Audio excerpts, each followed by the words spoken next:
You just heard from our moderator today that this country that will celebrate a very successful 20 years of European Union membership on the 1st of May, so same day as my country joined the European Union. I used to spend quite a lot of time in this country when I was younger, before this country joined the European Union, and we would tour all the universities. I can't remember whether we came to this particular one, I must say, in order to convince young people at the time who weren't completely convinced that joining the European Union was a good idea.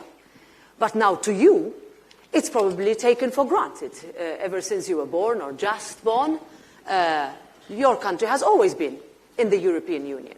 And as we celebrate these 20 years, I'm here in Czech Republic to be able to discuss with you where we are, what we've done so far, how good we've been in certain matters. Some things we could have done better. Some things are not perfect. And the next 5 years will be crucial. And that you have a possibility, I would say even a responsibility, to choose where Europe and the Czech Republic will go in the next 5 years. I was just shown on a television interview a few comments from Czech nationals who gave reasons why they do not want to vote. 1, they do not know they're members of the European Parliament. 2, left, right, center, I'm quoting. Doesn't matter, they're all the same. 3, I'm very calm right now. I don't need anything. Why vote? And I had to answer on the spot. And I did by saying this. First of all, get to know your candidates. If you don't know your candidates, you might not like what you see. If you know your candidates, you will be able to say, look, you promised me this when you came and asked me for your vote. It is now 5 years later. What have you done since? And to the person who said, I'm very happy with where I am and I don't need to vote, I would say that there are more people in this world who cannot choose their leaders because they live in dictatorships or in autocracy than there are people who can choose their leaders. So why give up on that fundamental right, duty, but also responsibility? When we joined 20 years ago, the discussion was, oh, we are so small. We are going to be swallowed up. With my country, you can actually do it. It's a metaphor, you can say. Oh, but around that table, our voice won't matter because we will just be, in my case, 6 members, at the time we were even 5 members of the European Parliament out of 750 members of the European Parliament. You know, 20 years later, that tiny country has the president of the institution. And if I can tell you this, that it is not about the size of your country, but it is about the size of your ideas and your integrity that matters around that table. It is not about how loud your voice is, but about how strong your voice is. And to do that, you don't need numbers, you need one person.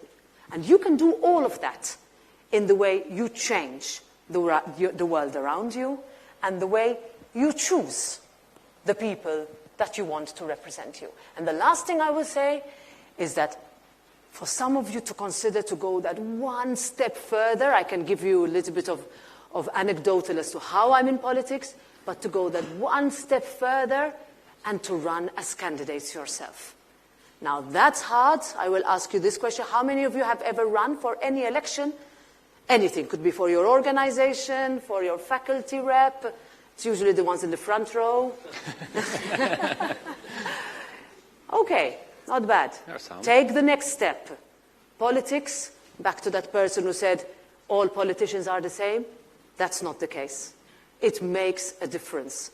And if your political representative is not doing it because he or she believes that politics is a force for good, then that person is not deserving of the seat that you would have given him.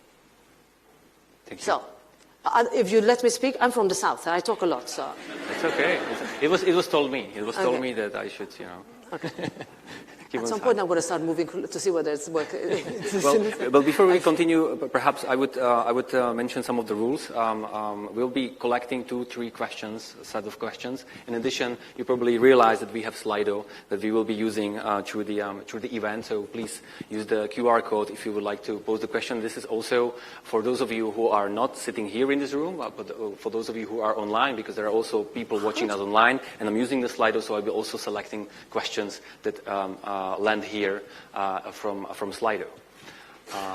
Okay, so who would like to? Yeah, we have 1, 2, 3. Can you tell me your Gentlemen here name, in the please? So that's first and second row, and then we continue. Thank you for the microphone. Good afternoon, Madam President. My name is Tomáš Koraň. I am a student from the Faculty of Science, of Social Science of the Charles University. I would like to ask, it is quite obvious that the legal framework for migration is not followed in general. We see that the Dublin regulations are not followed by states. We have seen systems like the quota system not being followed and ultimately being abandoned. And we see that even now, individual states and even the EU are kind of surrendering on the idea of properly following international law when dealing with migration. My question is whether we should accept that this will change and that we will be actually able to follow the law, and whether, and if the current system is not followed and is not functional, what kind of an international legal system would be needed in order for it to be followed by member states? Thank you. Thank you very much.